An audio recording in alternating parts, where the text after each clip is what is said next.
Enfin, suivez l'actualité sportive sur Radio Les Bénins au Togo.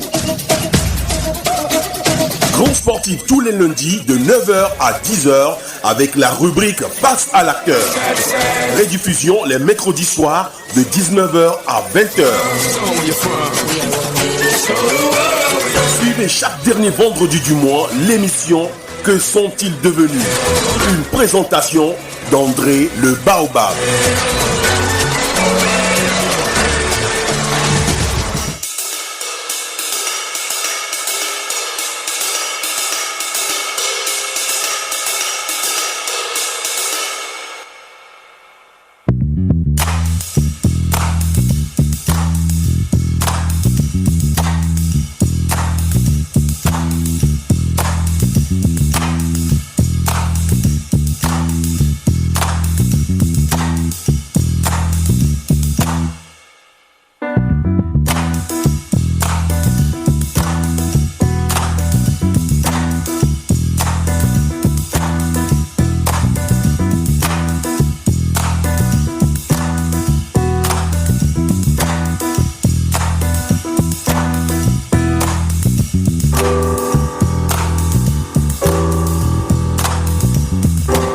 Bonjour fidèles branchés de la première radio en ligne au Togo, Radio Le Bénin. Vous êtes dans votre émission de tous les lundis Grand Sportif sur la première radio en ligne. Au menu de ce nouveau numéro, nous aurons à parler des élections au niveau de la FTF. Le carré d'as de la 34e édition de la CAN, c'est connu. Et pour terminer, nous allons parler du championnat de la D1 et de la D2 au Togo. Pour vous présenter cette émission, je me nomme André Obilale, alias André le Baobab, et derrière la baie vitrée, il s'appelle Olivier. C'était le sommaire. Bienvenue à tous.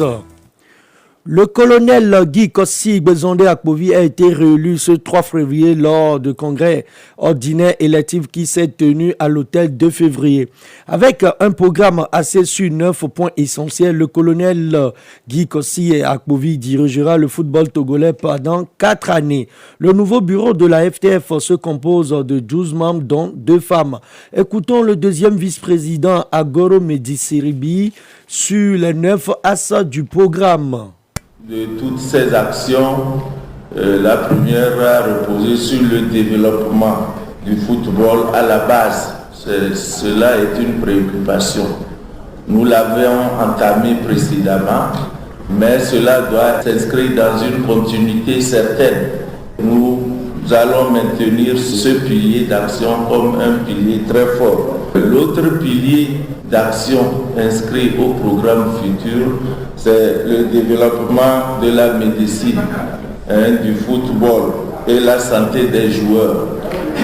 Il est clair que, de par le passé, une telle action n'était pas trop au rendez-vous. Donc avec le nouvel élan, un développement va être fait sur ce pilier. Il y a en troisième action remarquable des actions qui seront faites par rapport aux infrastructures sportives. Vous n'êtes pas sans savoir que les infrastructures ont manqué, malgré des efforts qui ont été faits. Nous constatons qu'il y a encore un manque d'infrastructures pour faire rouler très bonnement le ballon et cela va être pris en compte. L'autre point d'action pour ce mandat, c'est la bonne gouvernance.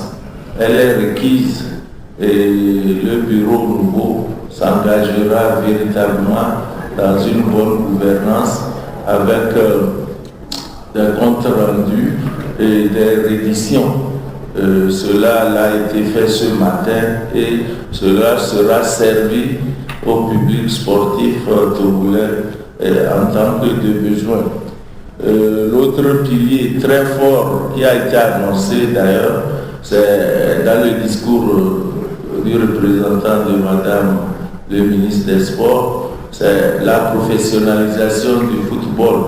C'est un chantier, vous avez vu, On s'est engagé même à remoduler nos tests pour intégrer ce changement majeur.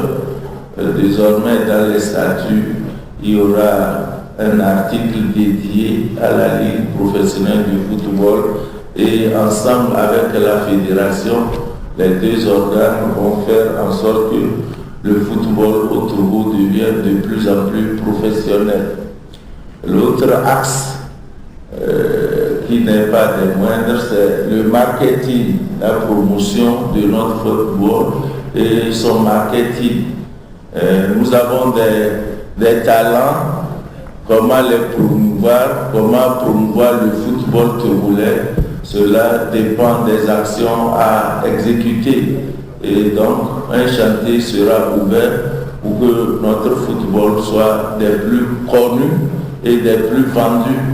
Nous savons que ce n'est pas encore le cas, il y a beaucoup à faire. Le septième pilier, c'est la collaboration internationale et comme cela l'a été dit, l'action de la FTF s'inscrit dans les actions de la CAF et de la FIFA et on se devra d'être un bon élève par rapport à toutes ces institutions auxquelles nous avons adhéré pour permettre au football de connaître son plein épanouissement. Il y a le point de la responsabilité sociale qui n'est pas oublié. Et enfin, comme neuvième axe, c'est la mutualisation des talents et compétences. Le Togo regorge des talents, comment mutualiser ces talents et ainsi les compétences qui réjaillissent du football togolais sont là. C'est là un point qui va être sérieusement pris en compte. Il revient le deuxième vice-président pour remercier les acteurs présents à ce congrès. Je voudrais, au nom du président nouvellement élu, vous dire un sincère merci pour votre disponibilité qui a été remarquable tout au long de ce congrès et qui vient d'aboutir à l'élection d'un nouveau bureau qu'est Nouvel Élan. Donc au nom de tous les membres de ce bureau, remercier tous les acteurs du football togolais et prendre des engagements par rapport au futur, parce que c'est de ça qu'il s'agit. Si un nouveau bureau a été mis sur pied ce matin, c'est pour l'avenir et cet avenir qui s'inscrit sur 4 ans. Donc, le président l'a dit et il s'est engagé sur 9 actions fortes. C'était le deuxième vice-président du nouveau bureau élu ce 3 février 2024, M. Agoro Medjesiribi. Pour le secrétaire général, il faut reconnaître que des efforts ont été faits. Mais je pense que petit à petit, depuis 2016, il faut être conscient que des efforts ont été faits. Et si on ne veut pas reconnaître ces efforts-là, c'est pas soit c'est pas pure jalousie ou pas banalité. Il faut reconnaître ce qui a été fait, ce qui reste à faire, comme on l'a dit tout à l'heure quelqu'un, c'est un résultat au niveau des équipes nationales. Et ça, tout le monde en est conscient, même le comité en est conscient. Et on travaille jour pour jour pour que d'ici très bientôt, qu'on arrive quand même au niveau de la fédération, du comité, à mettre les bases pour ça. Parce que, comme on dit, ce n'est pas le comité qui va aller jouer sur le terrain. Et ce n'est pas le comité qui rate le but sur le terrain. Donc il y aura des actions qu'on peut faire. Après, le Maroc s'est fait éliminer, la meilleure équipe du Maroc. Le Sénégal s'est fait éliminer. Personne n'avait pensé à cela. Ils pouvaient ne pas se qualifier aussi. Donc ça peut arriver. Donc, mais quand ça devient trop long, ça nous met quand même de réfléchir sur les moyens pour retourner très vite aux compétitions internationales. Les 12 membres de ce nouveau bureau Nouvel Élan se composent comme suit. Président Guy Kossi Bezondé Akpovi, Ama Akleso Medjesiribi Agoro, deuxième vice-président, Amadou Ouattara, membre, Pré Aliki, membre, Jodope Mana, membre, Agbere Izika, membre, Wilson Bahoutete, membre, Aziandeke Elomo, membre, Ametodi Yaovi, membre. Ajavon Aïkwe, membre. Bamank Tangandem, membre.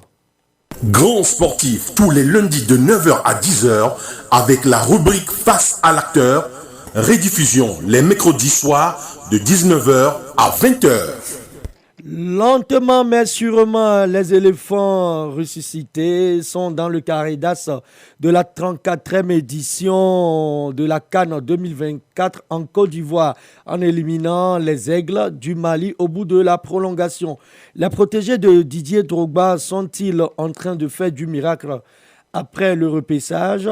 À noter que pour le carré d'as, on retrouve les pays comme l'Afrique du Sud, la Côte d'Ivoire, le Nigeria, la RD Congo. Le programme de la demi-finale se présente comme suit. Mercredi 7 février 2024, Nigeria affrontera l'Afrique du Sud à 17h GMT. La seconde demi-finale se jouera le même mercredi à 20h. À l'affiche, la Côte d'Ivoire, le pays hôte, recevra la RD Congo.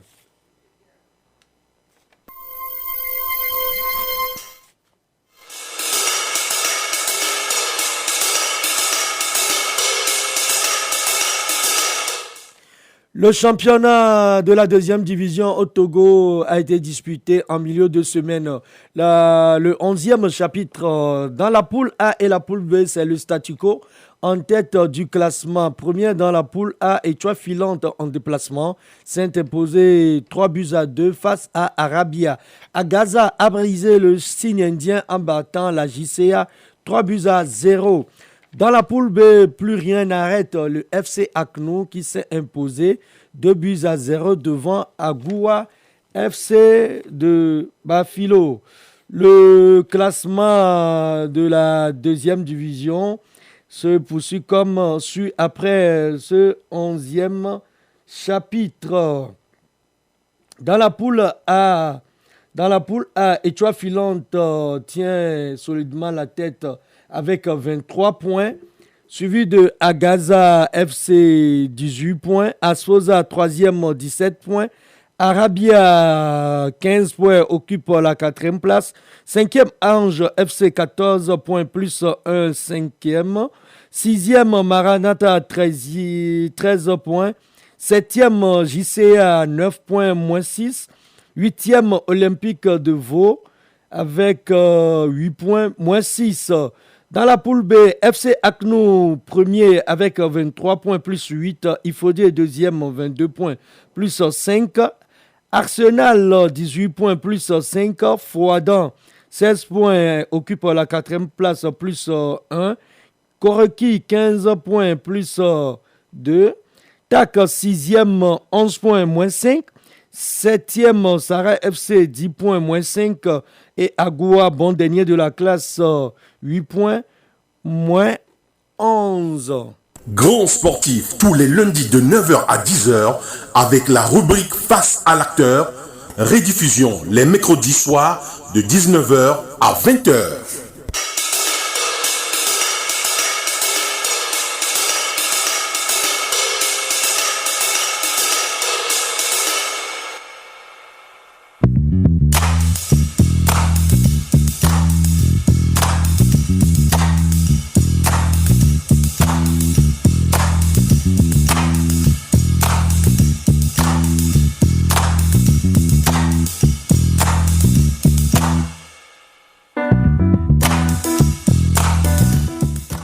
Et oui, après tous ces développements, nous revenons au studio pour parler, décortiquer tous ces sujets.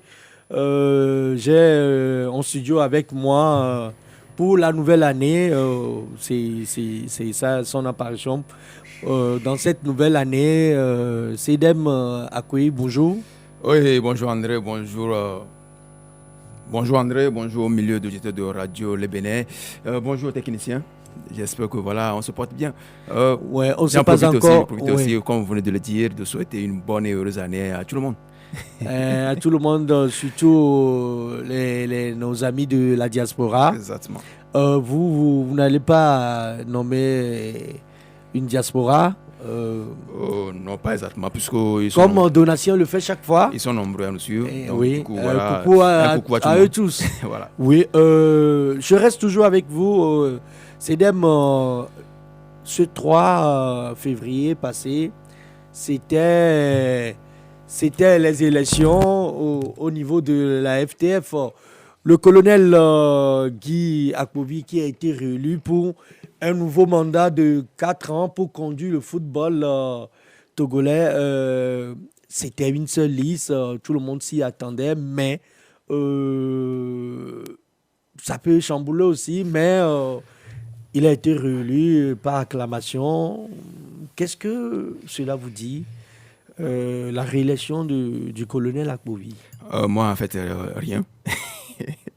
Rien exactement, puisque c'était prévu, prévisible, c'était annoncé depuis décembre, voilà, qu'il y avait qu'une seule liste.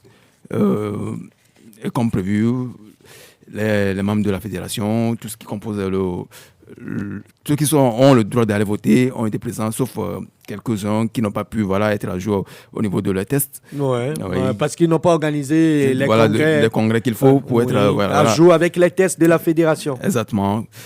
Mais il faut noter aussi un fait, la Ligue des Savanes. Oui. Oui, voilà, les membres qui sont sortis de la salle pour protester.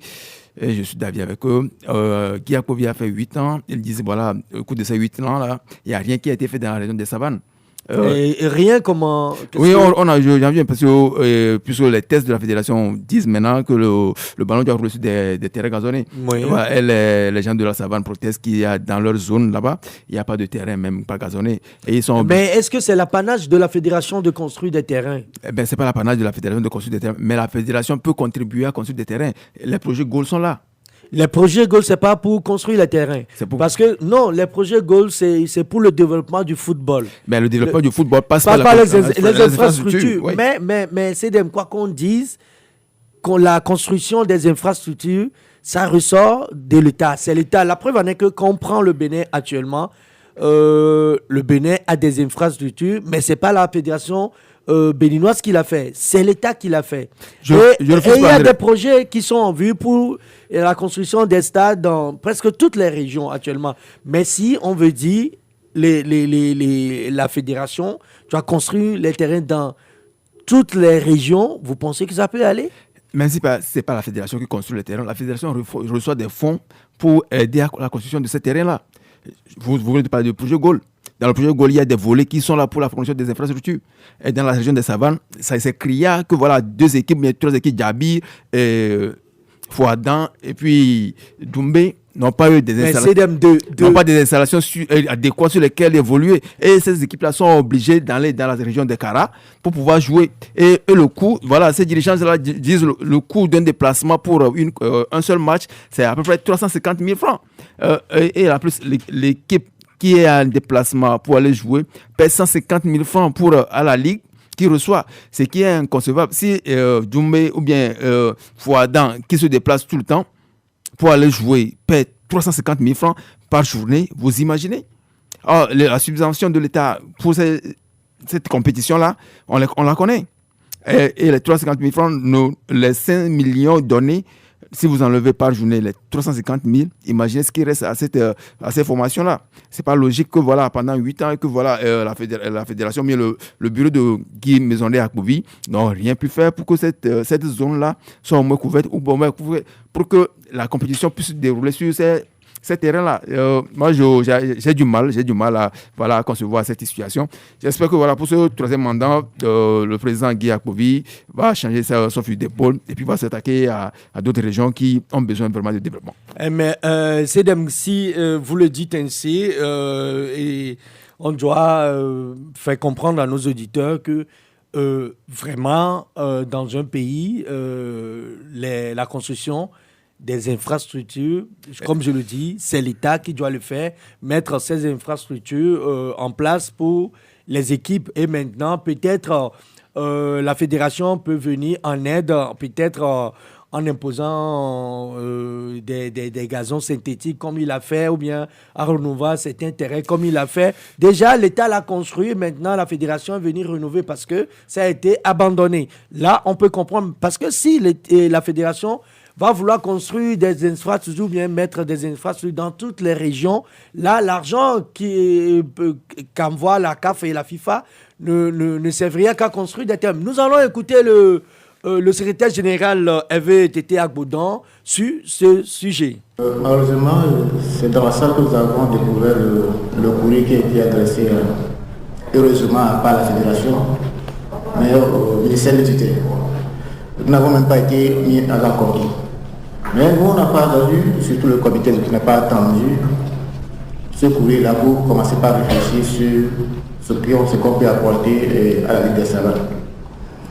Il faut rappeler que ce n'est pas des prérogatives premières de la Fédération de football de construire des stades. En réalité, il revient même au club qui s'engage et qui s'affilie à la fédération. C'est dit même dans le document d'affiliation que quand vous devez vous affilier, vous devez désigner un terrain sur lequel vous recevez vos matchs à domicile. Ça n'a jamais été dit que c'était du devoir de la fédération de mettre à la disposition des clubs, des stades et des terrains. Mais la fédération s'était dit, à un moment donné, il faut aussi vivre le contexte et essayer d'apporter des solutions à ce contexte-là. C'est dans ce cadre-là que des efforts ont été faits pour mettre en place au moins 3 pelouses synthétiques à l'intérieur du pays, à Tapani, Sokone et sur Kara. L'idée, c'est de faire en sorte de pouvoir continuer à agir, à interagir avec la FIFA pour dégager des moyens, peut-être pour construire aussi un terrain dans 2 ou 3 régions qui manquent encore d'infrastructures. Mais ça ne peut pas être une raison valable pour certains de se comporter de cette façon-là. On sait un peu le problème. Quand il faut démarrer le championnat, tous les clubs du Nord, n'ayant pas de terrain homologué, ont choisi Kara pour jouer leur match. Ça veut dire qu'il va avec ce choix des engagements financiers que ces clubs-là sont malheureusement obligés de prendre. On en est conscient, mais je pense qu'au niveau de la fédération, il n'y avait pas moyen de faire plus que cela. Je ne veux pas revenir encore sur ce que nous vivons déjà avec les terrains que nous avons mis en place et le projet qui était derrière avec la FIFA pour rentabiliser l'utilisation de ce terrain-là. Jusque-là, la fédération n'a pas encore gagné sur ce terrain depuis 2020. Si ce n'est que cela, sur certains terrains, on rencontre aussi de fortes oppositions des municipalités par rapport à la gestion de ce terrain que eux-mêmes ils ont considéré. Dans le Nord, le vrai problème c'est quoi?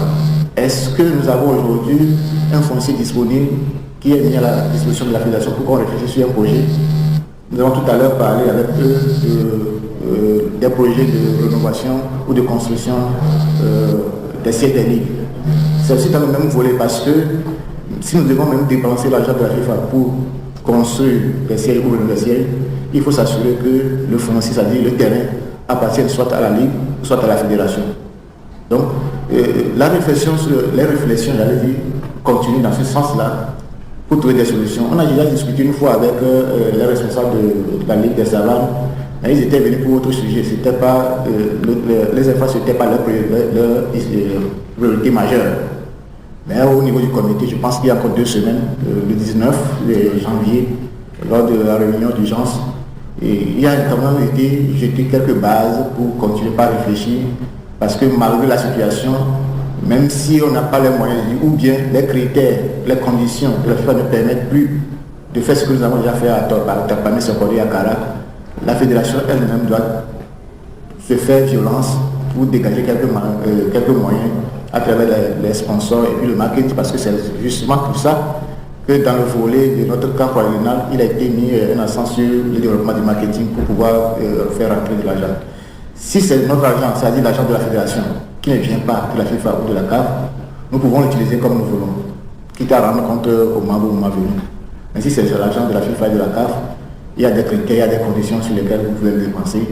Et j'avoue aujourd'hui que nous ne sommes pas dans les meilleures conditions pour aller redemander les mêmes choses, parce que les 3 pelouses que nous avons déjà, difficilement nous pouvons dire aujourd'hui avec une évaluation de la FIFA que nous avons atteint les objectifs fixés. Donc voilà à peu près Donc, la situation, on la connaît et on essaie de réfléchir là-dessus, de faire en sorte qu'on puisse trouver des solutions. Mais ça ne pouvait pas être, comme on le dit souvent, une raison valable ou qu'on vous croit une réunion. À un moment donné, vous dites non. Bon, ils ont dit ce qu'ils ont. Oui, c'était le secrétaire général de la Fédération togolaise de football qui apportait des précisions sur le boycott des membres de la Ligue des Savanes. Cédem, voilà ce que je disais tantôt, le secrétaire qui le réaffirme encore, parce que quand la FIFA envoie de l'argent, c'est bien précisé, faites en sorte que l'argent qu'on vous envoie aille dans le projet que vous avez envoyé. Sinon, sans coût, vous n'aurez plus nos aides. Voilà, ça suppose que pour l'installation des pelouses, des gazons synthétiques, la fédération n'a pas plus de projets dans ce sens-là. Si la FIFA dit, voilà, vous avez envoyé tel projet, on vous a besoin des fonds pour pouvoir les faire viables. Alors, si la fédération a envoyé un projet pour l'installation des pelouses dans la région des Savanes, j'espère que la FIFA, pour des projets forward, pour projets goal, on envoie de l'argent pour ça.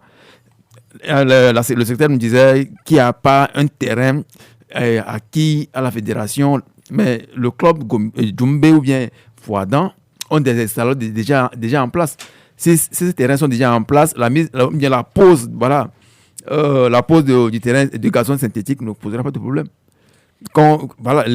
Mais le secrétaire général parlait tantôt du titre foncier. Il faut avoir un terrain pour pouvoir mettre déjà le gazon synthétique. Si Doumbé et Fouadan on peut s'entraîner depuis fort longtemps jusqu'à maintenant, c'est sur des installations. Oui, mais ces installations n'appartenaient pas à ces équipes-là. On pouvait poser les gazons dessus. Oui, mais vous savez, Edem, quoi qu'on dise, il faut reconnaître que c'est un sérieux problème qui ne dit pas son nom.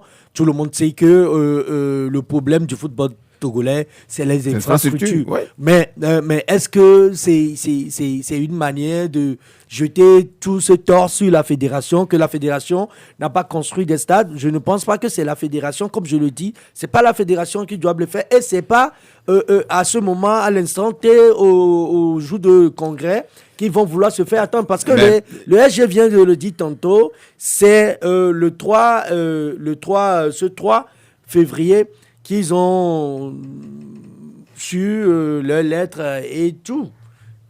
Oui, voilà.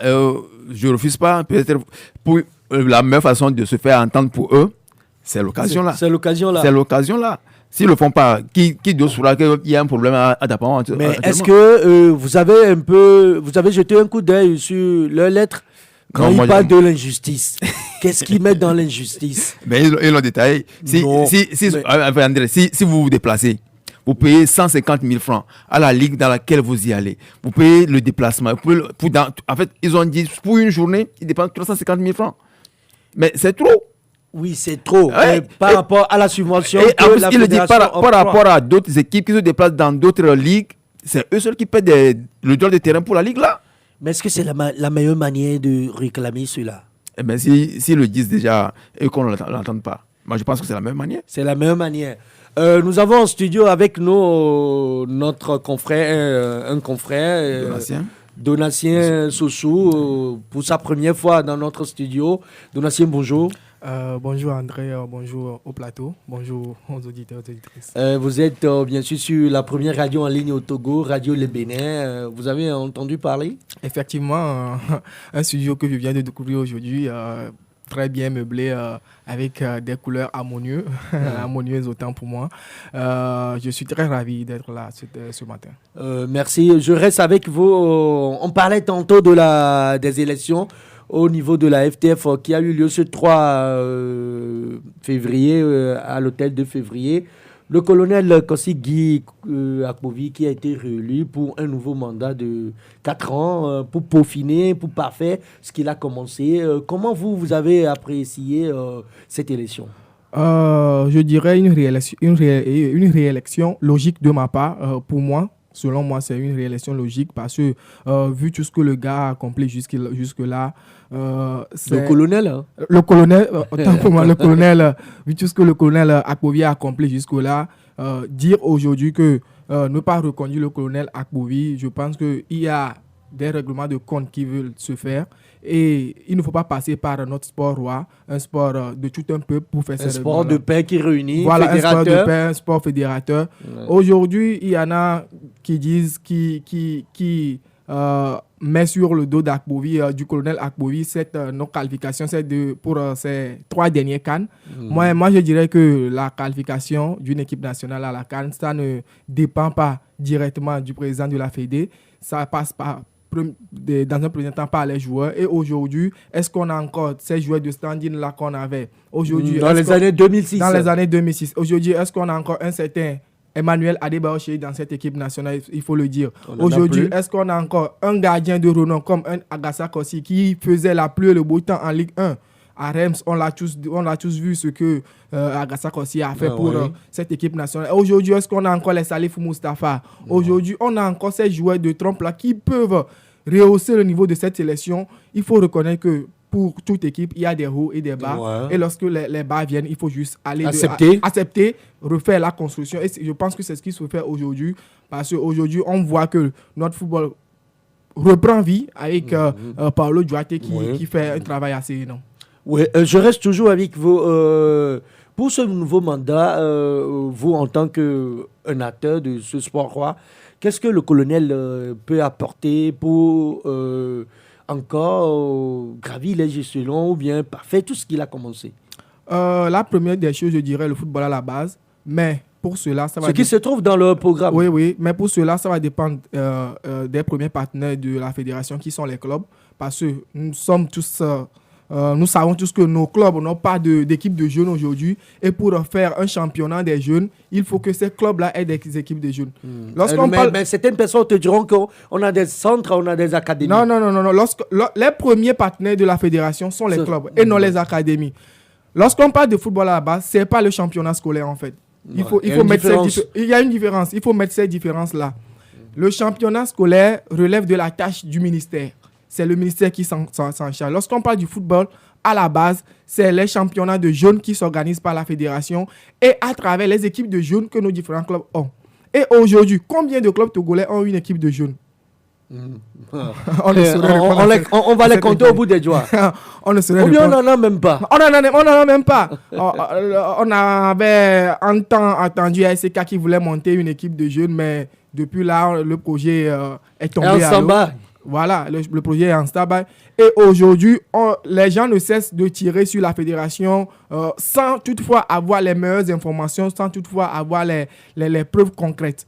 Aujourd'hui, il y en a qui disent que changer les choses serait une très bonne chose pour notre football. Mais moi, je pense que ce n'est pas du tout vrai. Aujourd'hui, il faut rester dans la continuité. Qu'est-ce qu'ils mettent dans ce changement? Le fait que monsieur le colonel Guy Akbovi quitte la tête, c'est ça le changement? Voilà, c'est ça le changement en fait, selon certaines personnes, selon certains observateurs. Mais pour moi, aujourd'hui, rester dans la continuité serait une très bonne chose pour ce football-là. Oui, je reste toujours avec vous pour chuter.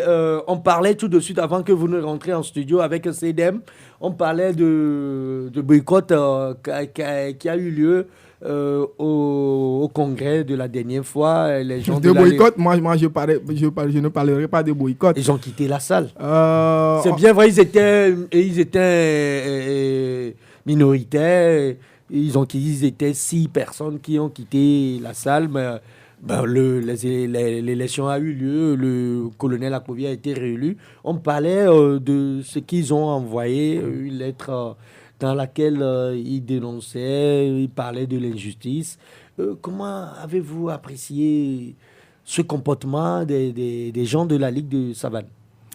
Un comportement pas du tout digne. Lorsqu'on gère le football de toute une ligue, s'adapter à ce genre de comportement. Mais on rappelle à nos auditeurs que la Ligue de la Savane est un démembrement de la fédération. Effectivement. Et dans la lettre, j'ai vu que la Ligue parlait d'oubli total de cette Ligue des Savanes là, que cette Ligue est délaissée par la fédération. Mais je tiens à rappeler aux gens que il y a la présidente de Djabi qui vient de la Ligue Savane, qui est dans le nouveau bureau. Dans ce nouveau bureau exécutif là. Mais où est-ce qu'on a délaissé cette ligue-là? J'aimerais savoir. Aujourd'hui, on parle de terrain non homologué. Maintenant, pour avoir ces terrains-là, est-ce que ça ressort de la tâche de la FTF? Non. Les terrains, ça ressort de la tâche du ministère et de l'État. Il parle que, selon la lettre, il y a 3 terrains qui ont été réaménagés et ce n'est pas des fonds qui ont été débloqués par la FTF. Ce sont des fonds qui ont été débloqués par la FIFA. Et pour utiliser ces fonds-là, la FTF doit rendre compte à la FIFA. Vous voulez parler des terrains d'Atapamé, de Sokodé et de Kara? Effectivement. Oui, Cédem, voilà ton confrère. Lui qui n'a pas d'avis avec vous, c'est la libre expression. Voilà. Ouais, lui, il le dit. Nos gens, les hommes de la Ligue de Savane parlent de l'injustice. Et voilà l'ancienne présidente de Djabi qui fait partie de ce nouveau bureau de Nouvel Élan.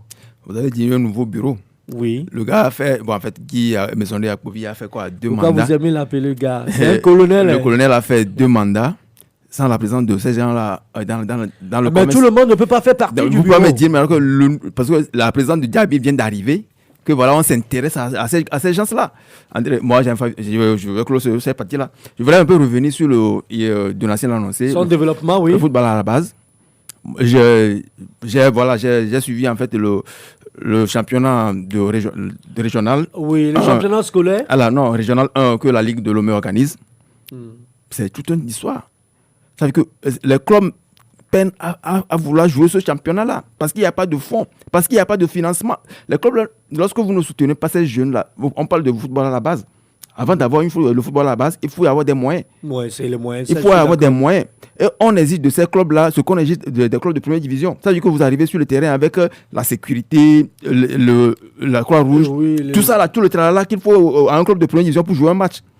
Et ça, on sait le coût que ça occasionne lorsqu'on fait déplacer tous ces mondes-là. Et on demande ça à un club de quartier qui est en train de jouer un championnat qui n'est pas financé. Comment est-ce que vous voulez que le football à la base se développe si on hésite tous ces moyens-là à ces jeunes clubs-là? C'est pas possible. Mais si vous voulez faire de l'omelette, il faut casser les œufs. Et les œufs, là, on les trouve où pour les casser? moi, je l'avais déjà développé. Le football à la base, ce ne sont pas des équipes de quartier. Le football à la base, ce sont les clubs. Et aujourd'hui, on n'a pas de club au Togo. Avant d'avoir des clubs affiliés à des clubs de première division, il faut partir de quelque part. Les jeunes, on les trouve où? Les jeunes pour former le club de première division, deuxième division, les premiers partenaires de la FTF sont en fait les clubs qui sont affiliés à la FTF. Et aujourd'hui, ces clubs n'ont pas d'équipe de jeunes. Est-ce que c'est la faute à la fédération? Non. C'est la faute à ces clubs-là. Ouais, parce que on tend bientôt vers la professionnalisation. Voilà. Et avoir les clubs, le club de jeunes, c'est l'un des critères que tu dois remplir avant de participer à cette professionnalisation du football togolais. André, moi je dis simplement que avoir des jeunes, ça c'est des moyens. Oui, ça avoir je suis d'accord. des moyens. Et nos clubs peinent à trouver des moyens pour faire le championnat de première division. Vous imaginez, vous avez toutes les catégories de jeunes. Oui. Vous imaginez les moyens qu'il faut. Oui, ça, je suis d'accord avec vous.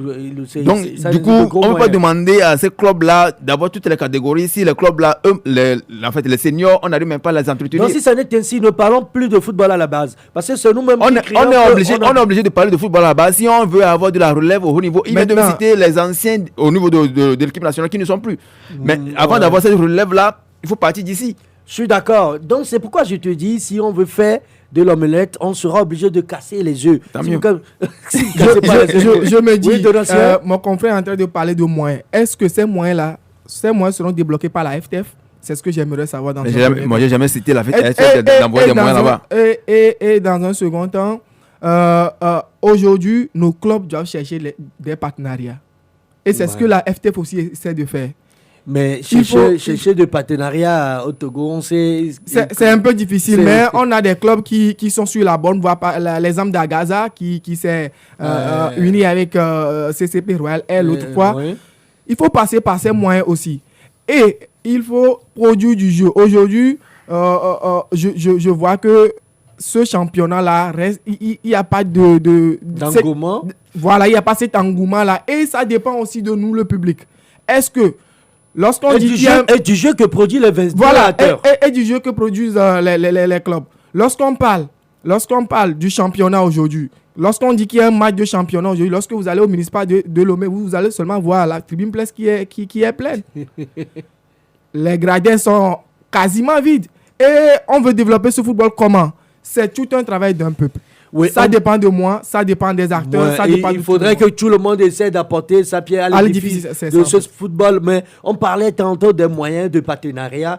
Mais ne voyez-vous pas que l'État aussi doit exonérer certaines sociétés? Par exemple, l'État qui dit, par exemple, Radio Le Bénin, c'est une société. Il dit, Radio Le Bénin, vous allez prendre, comme vous êtes dans le quartier Kodiakopé, vous allez prendre un temps comme ça, on va vous honorer de vos tasses. Comme ça, cette stratégie aussi peut galvaniser les sociétés à courir derrière les clubs. Effectivement, moi, j'avais décrié ce problème-là sur une plateforme. Aujourd'hui, on a beaucoup de sociétés au Togo qui s'enrichissent sur nos dos. Excusez-moi le terme, mais ils s'enrichissent sur nos dos. C'est la moindre des choses à faire. Ils paient leur impôt.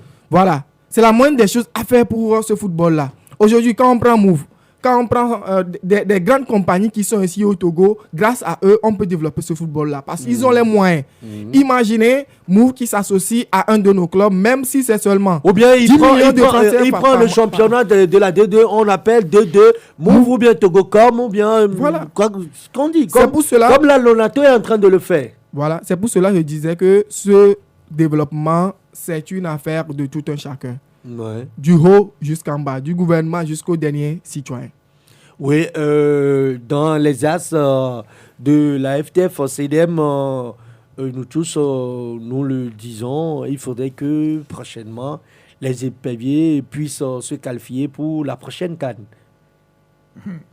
Voilà, la qualification pour la prochaine CAN, ce ne sera pas de la magie, c'est du travail.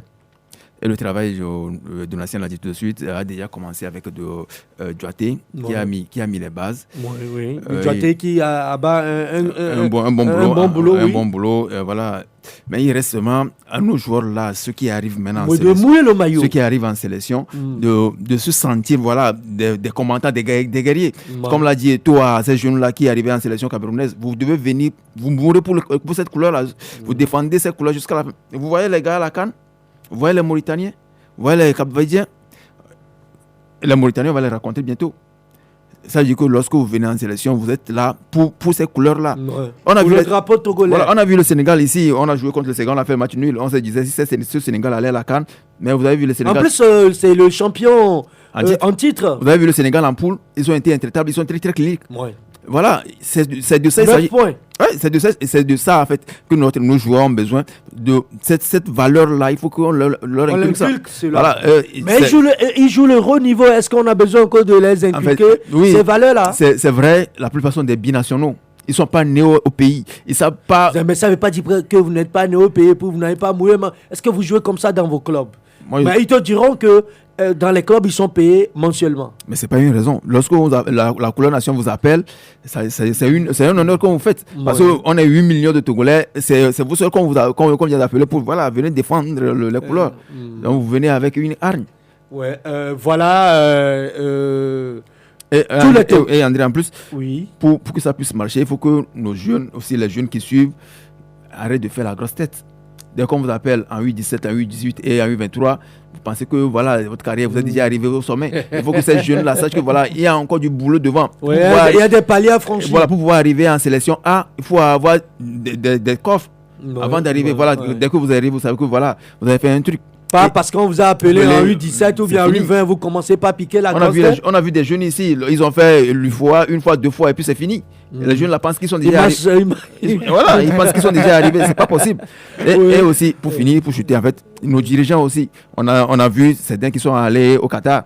Dans quelles conditions? Ils sont revenus. Voilà, ils sont allés pourquoi? On ne nous a rien dit là-dessus.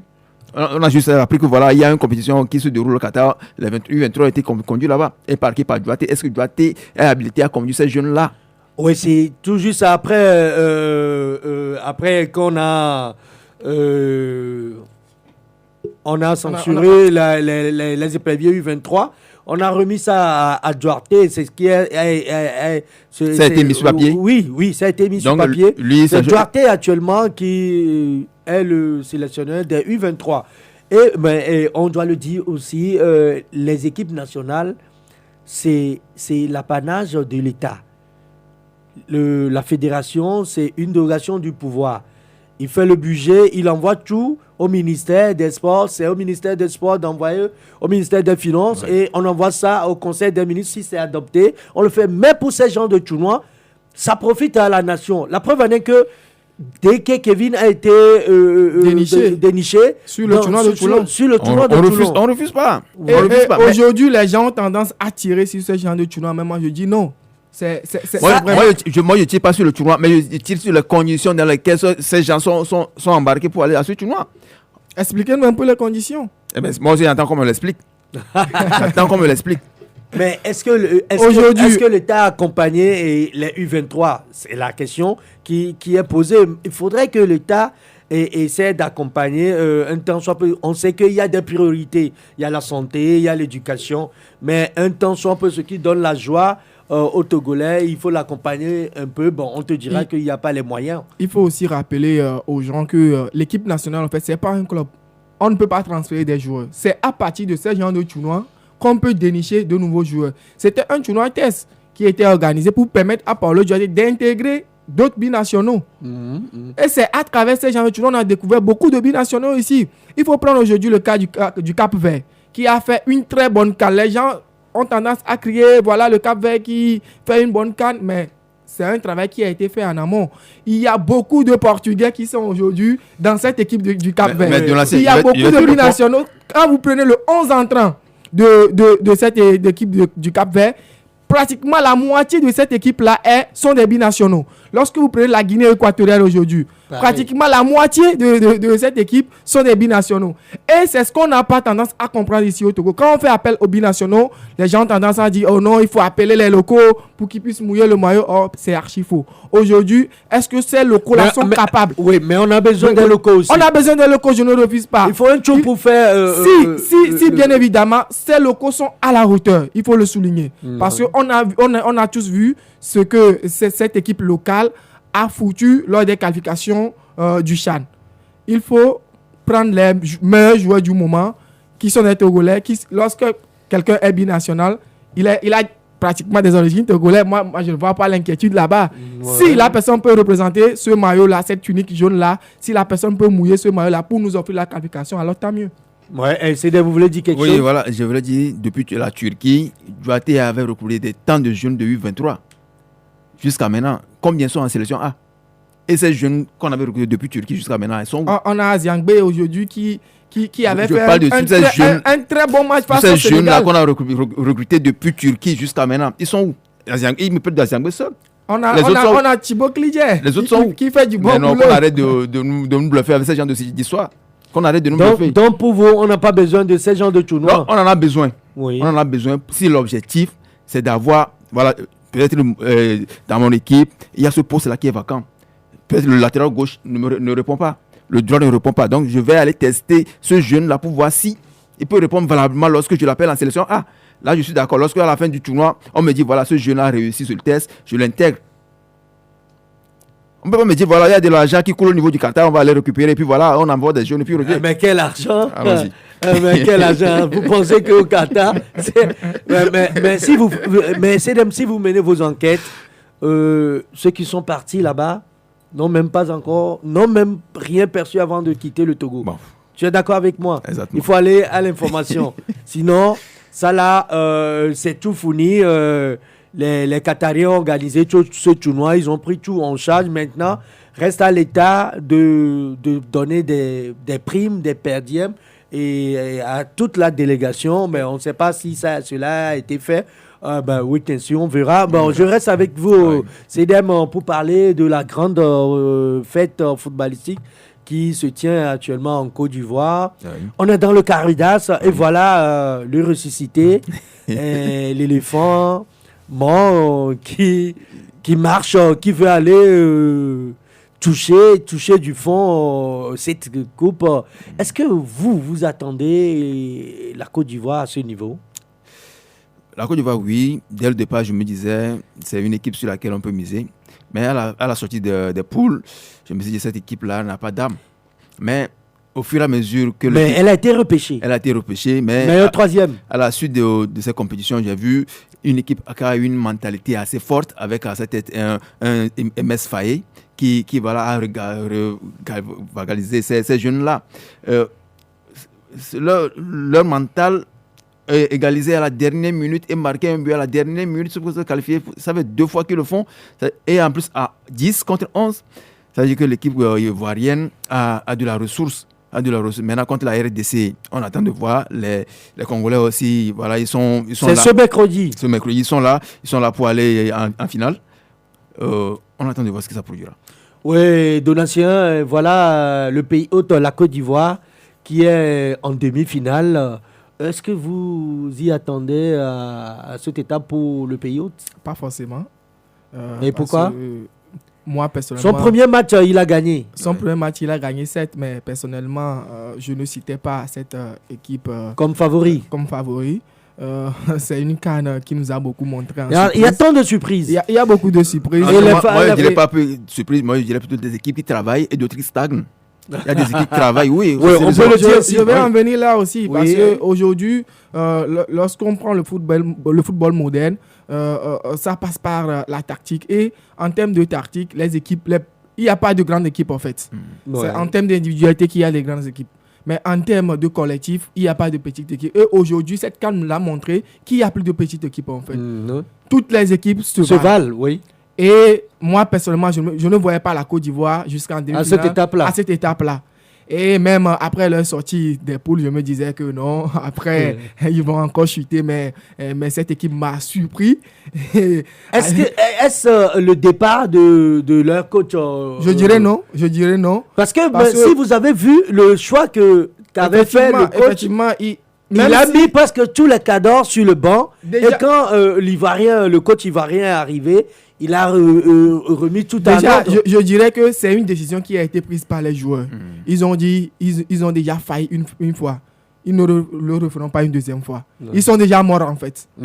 Ils sont déjà morts. Ils n'ont plus peur de rien. Donc ils ont tout donné. Ils sont allés puiser au fond de leurs réserves. C'est ce qui a fait la différence en fait. Même si on avait amené un autre coach, on avait amené Hervé Renard, ça serait la même histoire. Mais comment on peut comprendre un coach qui fait appel à certains joueurs que tout le monde connaît sur le continent et les met sur le banc? Oui, André, voilà, il a expliqué, il a dit qu'il a expliqué avec ses anciens que c'est les jeunes qui auront le pouvoir pour jouer et les anciens vont rentrer au fur et à mesure. Mais lorsque Mess Faye est arrivé, il a senti le besoin de mettre ces gens-là qui ont l'expérience. Vous avez vu une série Dieu. Parce que c'est une équipe qui Serge Aurier aussi. Voilà, il a mis Kessié pour le premier match était au banc. Lorsque Faye est arrivé, ça veut dire que voilà, les anciens ont redonné du goût, voilà, ont redonné cette envie, cette ambiance-là qu'ils ont déjà vécu par rapport à cette sélection-là. Ça a donné ce que ça a donné. Oui, à part la Côte d'Ivoire, le tenant du titre, le Sénégal, qui est rentré, est-ce que c'est une surprise pour vous? Une surprise, je dirais oui, vu tout le contenu que le Sénégal a offert lors des phases de poule. Je ne voyais pas le Sénégal sortir en 8e de finale. Mais je pense qu'ils ont sous-estimé la Côte d'Ivoire et ça s'est payé cash.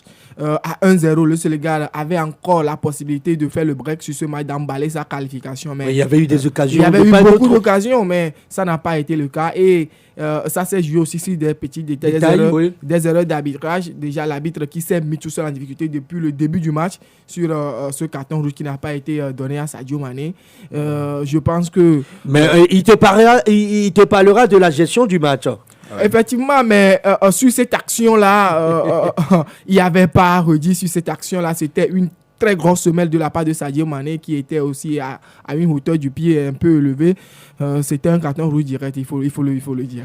Oui, à part le Sénégal, l'Égypte, l'un des favoris qui est rentré aussi à la maison. L'élimination de l'Égypte ne m'a pas surpris. Moi, je misais... Pourquoi il y avait Salah Non, Salah seul ne peut pas faire la forêt. L'Égypte... c'est une équipe en réaction. L'Égypte attend d'être menée avant de réagir. Alors, lorsque vous avez une équipe très solide en face, il est très difficile de revenir. Le Maroc, l'élimination plutôt du Maroc m'avait surpris parce que c'était les gens qui revenaient tout fraîchement du mondial, les demi-finalistes. Leur élimination en fait m'a surpris. L'élimination du Sénégal aussi. Le Sénégalais avait donné le bâton pour se faire battre. Oui, lorsqu'ils menaient la Côte d'Ivoire, et ils avaient laissé le ballon aux Ivoiriens, ce qui était très dangereux parce que les Ivoiriens, vous avez vu, et ils jouaient devant leur public. Voilà, contre-attaque, c'était très dangereuse. Voilà, ils ne pouvaient pas faire ça. Donatien parlait des heures d'arbitrage. D'accord, l'arbitre, pour avoir manqué de donner carton rouge à Sadio, avait voulu réparer cette action-là par un autre penalty qui n'a pas été sifflé. Donc, du coup, il s'est mélangé. Il voulait équilibrer des choses, mais voilà, il s'est enfoncé un peu plus dans les erreurs. C'est ce qui a fait que son match a été plombé. On attend de voir. Il y a aussi des équipes qui nous ont émerveillé. L'Angola, surtout la Mauritanie, même si cette équipe est sortie. Le Congo, la Guinée équatoriale, cette équipe-là qui manie bien le ballon. Oui, la Guinée équatoriale. Moi, je m'attendais même à voir cette Guinée équatoriale en demi-finale. Aller très loin. Pour le moment, leur attaquant est le meilleur buteur actuellement. Il avait 5 buts. Oui, voilà. Pour le Caridas, on aura pour la première demi-finale ce mercredi à 17h GMT le Nigeria qui va jouer l'Afrique du Sud, Donatien. Comment on peut appréhender ce match-là? Un match piège, mais le Nigeria part légèrement favori. Mais il va falloir rester vigilant des deux côtés, puisque c'est une CAN avec tant de surprises. Oui, la seconde demi-finale avec la Côte d'Ivoire, le pays hôte et la RDC. Ça va jouer, puisque les deux équipes ont une défense très fiable. J'espère que celui qui va marquer va essayer de garder le but. Et la Côte d'Ivoire, devant son public, va essayer d'aller en finale. Et si on te dit de pronostiquer pour les finalistes, que direz-vous? Moi, je mettrai le Nigeria et puis il va chercher l'autre après. Et vous, Donatien? Le Nigeria et la Côte d'Ivoire, peut-être. Le Nigeria et la Côte d'Ivoire. Nous voilà arrivés à la fin de cette émission. Olivier qui nous renvoie parce qu'il y a d'autres émissions qui sont derrière moi. Merci de nous avoir prêté vos oreilles. Vous étiez dans votre émission de tous les lundis, Grand Sportif. Appelez-moi tout simplement André Obilalé, alias André Le Barba. Derrière la belle vitrine, il s'appelle Olivier. Gardez toujours le cap. À très bientôt. Ciao, ciao.